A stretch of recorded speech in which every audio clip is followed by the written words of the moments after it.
Hi, I'm Wade Millward, and today I'm going to show you how to make the perfect peanut butter and jelly sandwich. The ingredients for making a peanut butter and jelly sandwich are actually quite simple. All you need are 2 pieces of bread, some peanut butter, and of course some jelly. And the great part about making peanut butter and jelly sandwiches is that there really is no linear way to go about making them. It's essentially the choose your own adventure of quick lunches or snacks. So you can either start by spreading the jelly first, or you can go with the peanut butter first. You really get to choose whatever path you want to take. Now take 2 pieces of evenly sized bread. For this sandwich, I'll be using whole wheat bread, but you can certainly use any type of bread you desire, from honey to whole grain to even white. There are many different options. I'm going to start my peanut butter and jelly sandwich by first spreading on the peanut butter, and just enough peanut butter to cover the entire piece. I'm going to take my first piece of bread and spread the peanut butter over it. Now, depending on how hungry you are or what kind of person you are, you may like more peanut butter or less.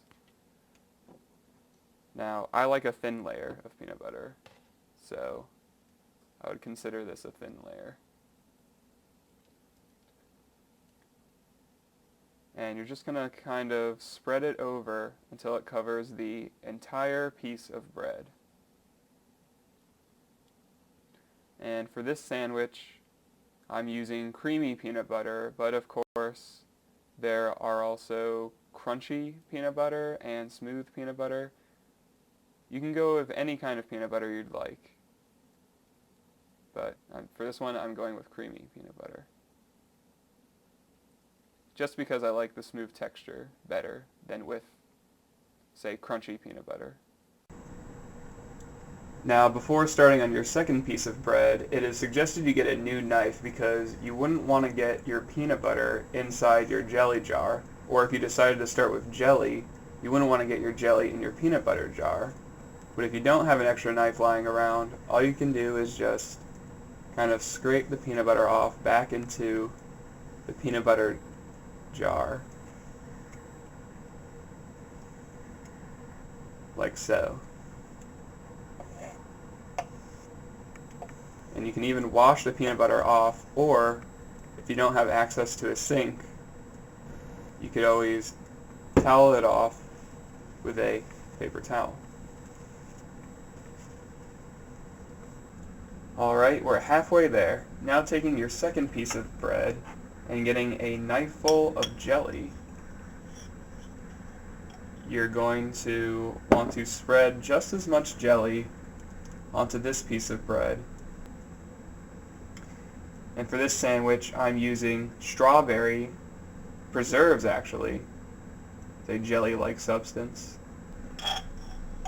Now, depending on your preference of peanut butter or jelly, you may want to spread more of one item over the other.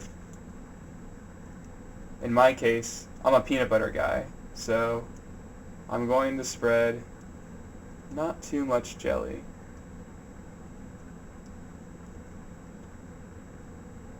So that the jelly is not too thick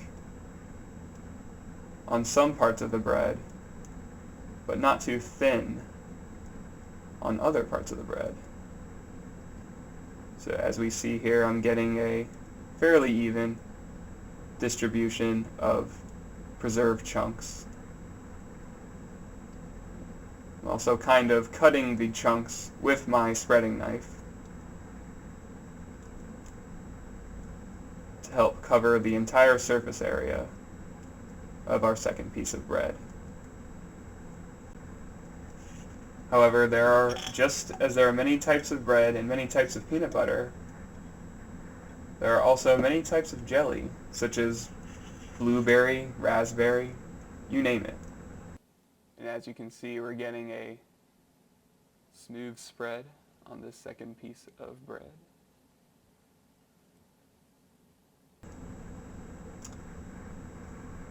And once you feel you've got enough jelly on your second piece of bread, you're going to lay that down next to your first.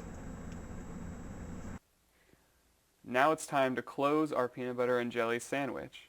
Now you can certainly eat it as an open-faced sandwich, but traditionally this meal is eaten closed. So we are going to take either the peanut butter spread bread or the jelly spread bread. It really doesn't matter. It's your preference. You're going to take your bread and very delicately, in one swift move, just cover the other piece of bread with it.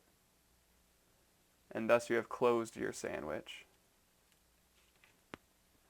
Now with your sandwich firmly pressed, it is time to cut it in half.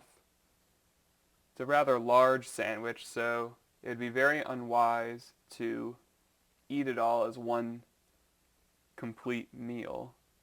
So you can either cut it in half diagonal, or you can also cut it straight down the line of the sandwich.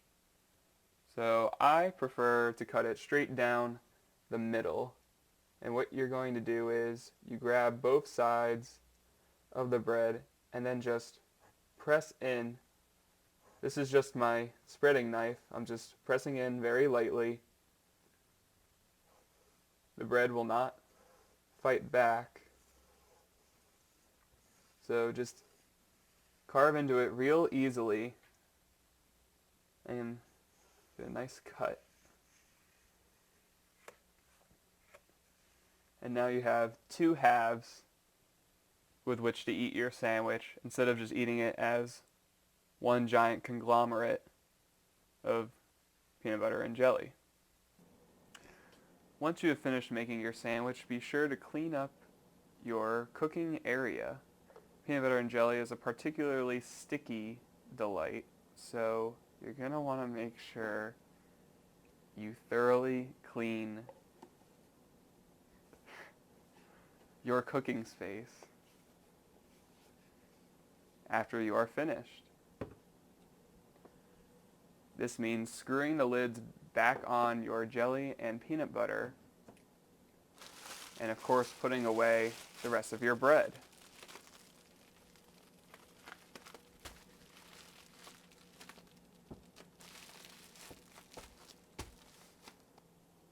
Because peanut butter and jelly sandwiches are sticky business, you're going to want to clean the area with some disinfecting spray or some nice disinfecting wipes.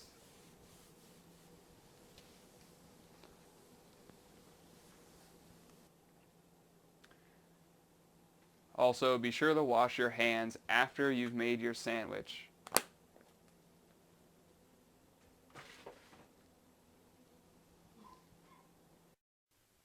My name is Wade Millward, and I just showed you how to make the perfect peanut butter and jelly sandwich.